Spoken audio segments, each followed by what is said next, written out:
తాకట్టులో ఉన్న బంగారాన్ని విడిపించి ఆ రోజు ఆన్లైన్ ధరకే కొంటుంది కొమ్మూరి గోల్డ్.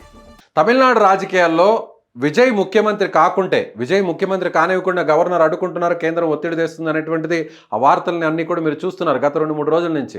ఇప్పుడు విజయ్ మ్యాజిక్ ఫిగర్కు అనుకూలంగా ఆ సంఖ్యాబలం విజయ్కి రాకపోతే నెక్స్ట్ అవ్వడానికి అవకాశాలు ఎవరికున్నాయి ఒకసారి మీకు డీటెయిల్గా ఈ వీడియోలో వివరించే ప్రయత్నం అయితే చేస్తాను. ఇక్కడ చూద్దాం మనం. ఇది ఎలక్షన్ కమిషన్ సంబంధించినటువంటి వెబ్సైట్. ఎవరెవరు ఎన్నెన్ని స్థానాలు చూసాయంటే ఇక్కడ 234 మొత్తం తమిళనాడు అసెంబ్లీ స్థానాల సంఖ్య. సో ఇందులో ఎవరెవరికి ఎన్ని స్థానాలు వచ్చాయనేది ఒకసారి మనం చూద్దాం. ప్రధానంగా పార్టీలు టీవీకే పార్టీ 108, డిఎంకే సెకండ్ ప్లేస్లో 59. టీవీకే అంటే విజయ్ పార్టీ, డిఎంకే పార్టీ అంటే స్టాలిన్ పార్టీ, అన్నా డిఎంకే అంటే ప్రస్తుతం పళనిస్వామి అధినేతగా ఉన్నారు. ఆయన అంటే జయలలితకు సంబంధించినటువంటి పార్టీ 47 స్థానాలు. Congress 5, PMK 4, IUML 2, CPI 2. So ఇక్కడ ఇంకా జాబితా ఉంది. సిపిఎం వరకు మీకు చెప్పాను కాబట్టి ఆ నెక్స్ట్ చూస్తే PMK party 4, so IUML 2, CPI 2, VCK party 2. ఇక్కడ మనం ఒకసారి మీకు జూమ్ చేసి చూపించే ప్రయత్నం కూడా చేస్తాను. 2, సిపిఎం 2, బీజేపీ 1 స్థానం మాత్రమే ఉంది. మొత్తం మైండ్ గేమ్ ఆడిస్తున్నటువంటి బీజేపీ, కేంద్రంలో ఉన్నటువంటి బీజేపీ గవర్నర్ ద్వారా మొత్తం విజయ్ని సీఎం కానివ్వకుండా ఈ షరతులు కండిషన్స్ అన్నీ పెట్టి అసలు ప్రమాణ స్వీకారానికి సంబంధించినటువంటి ఏ కార్యక్రమాన్ని ముందుకు జరగనీయకుండా కూడా నడిపిస్తున్నటువంటి బీజేపీకి తమిళనాడులో గెలిచినటువంటి సీటు ఒకటే. సో 1 స్థానమైనా కూడా మొత్తం వ్యవహారాన్ని అంతా కూడా కేంద్రంలో ఉన్నటువంటి పెద్దలు గవర్నర్ ద్వారా నడిపిస్తున్నారనేది ఇప్పుడు టీవీకే చేస్తున్నటువంటి ఆరోపణ. ఇక్కడ మనం చూద్దాం. బీజేపీ 1 స్థానం.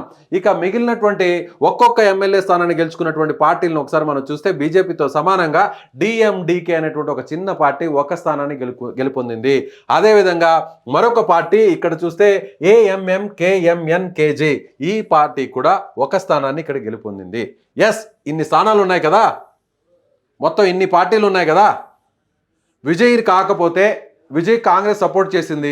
సో వామపక్షాలు విజయ్కి సపోర్ట్ చేస్తాయా లేదా, ఈ టెన్షన్ అంతా నడుస్తుంది కదా. ఇలాని కాని పక్షంలో ఇంకెవరు అవ్వడానికి ఛాన్సెస్ ఉన్నాయి ఒకసారి మీకు చూపించే ఈ వీడియోలో చూపించే ప్రయత్నం చేస్తాను. ఎవరు అయ్యే అవకాశం ఉంది విజయ్ కాకుండా అంటే ఇక్కడ చూద్దాం. డిఎంకే, అన్నా డిఎంకే, ఏఐడిఎంకే చూస్తే మొత్తం 106 స్థానాలు ఉన్నాయి. అంటే ఇక్కడ స్టాలిన్ డిఎంకే పార్టీ అధినేత,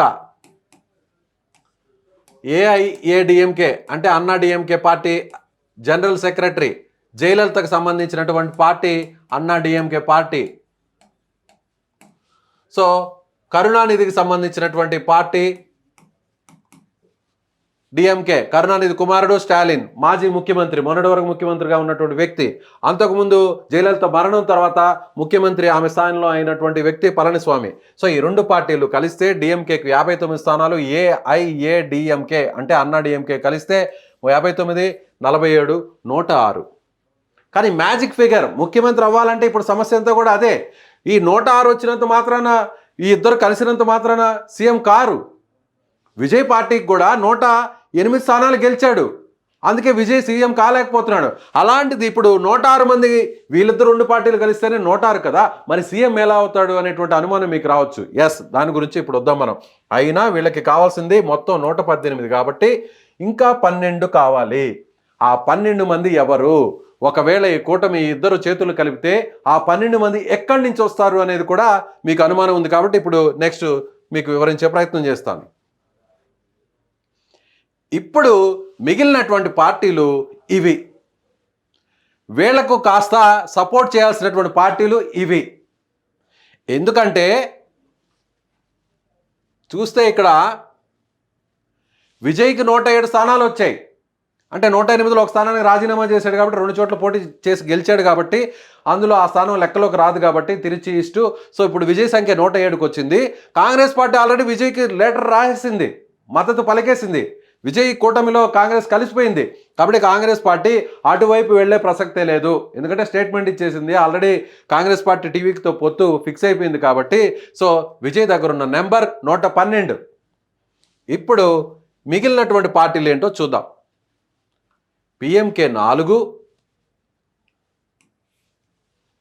సిపిఐ 2, సిపిఎం 2, ఐయుఎంఎల్ 2, మరొక చిన్న పార్టీలు నేను ఇందాక చెప్పాను కదా, ఆ 2 పార్టీలు అంటే ఒక్కొక్క పార్టీకి ఒక్కొక్క స్థానం, ఆ పార్టీలు 2. వీళ్ళందరూ చేతులు కలిపితే అప్పుడు వీళ్ళ ఇద్దరిలో అంటే ఆల్రెడీ ఈయన ఓడిపోయాడు కాబట్టి స్టాలిన్, సో పళనిస్వామి సీఎం అవడానికి ఛాన్స్ ఉండొచ్చు. డిఎంకే పార్టీలో ఈయన కుమారుడు ఉదయనిధి స్టాలిన్ డిప్యూటీ సీఎంగా అవడానికి ఛాన్స్ ఉండొచ్చు.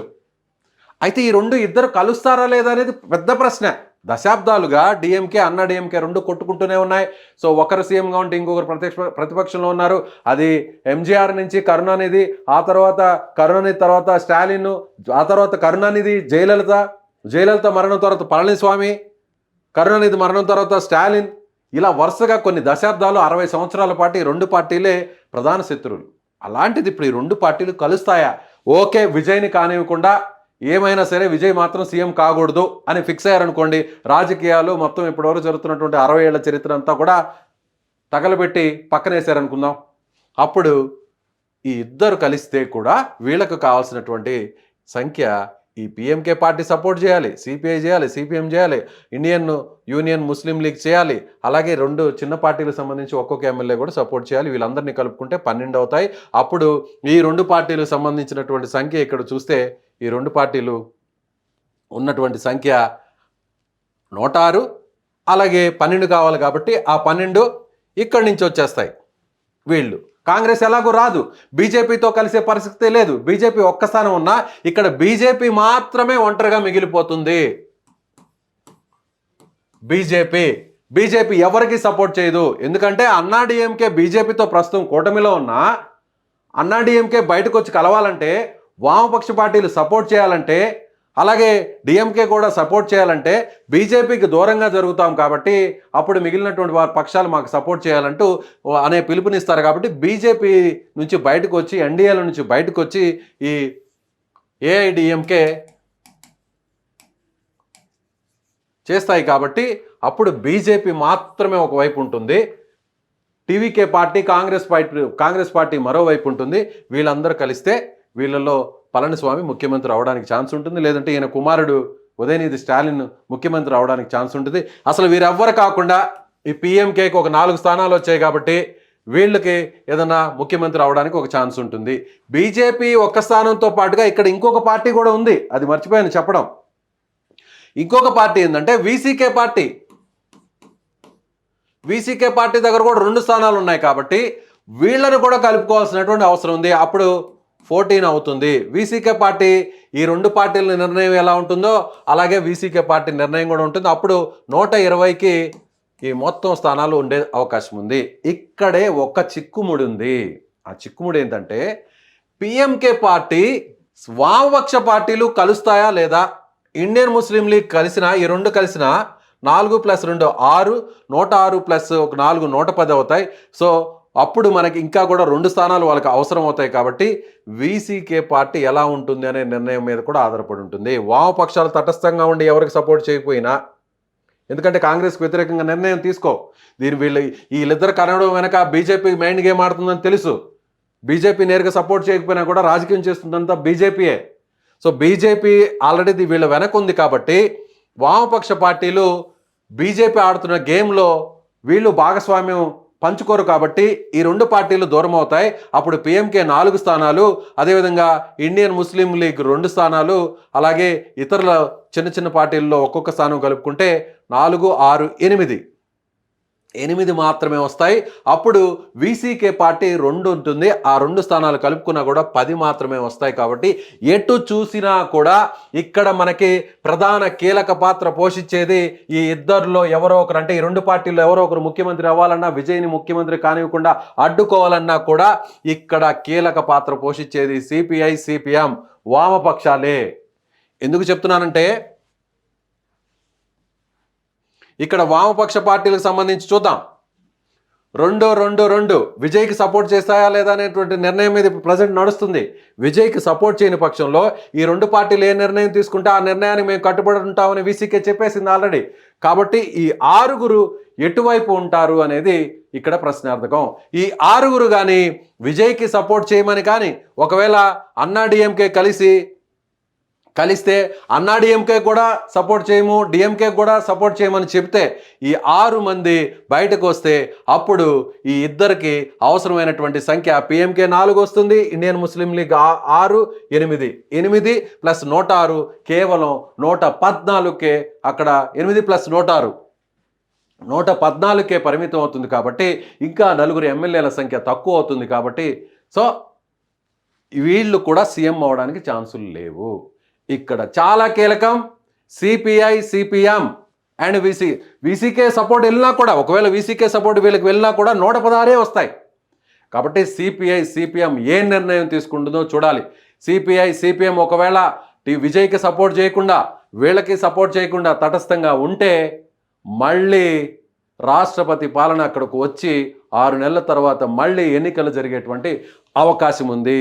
బంతి ఇప్పుడు తమిళనాడు రాజకీయం అంతా కూడా సిపిఐ, సిపిఎం ఈ 2 పార్టీల చేతిలో ఉంది. చాలా కీలకంగా మారబోతున్నాయి. ఈ 2 పార్టీలు సపోర్ట్ చేస్తే, ఈ 2 పార్టీలు ఒకవేళ విజయ్కి సపోర్ట్ చేస్తే పెద్దగా ఇంకా వెంటనే సీఎం అయిపోతాడు. ఎత్తులు పై ఎత్తులు టెన్షన్ ఏమి పెద్దగా కనిపించదు. విజయ్ సీఎం అవుతాడు, ప్రభుత్వాన్ని ఏర్పాటు చేస్తాడు.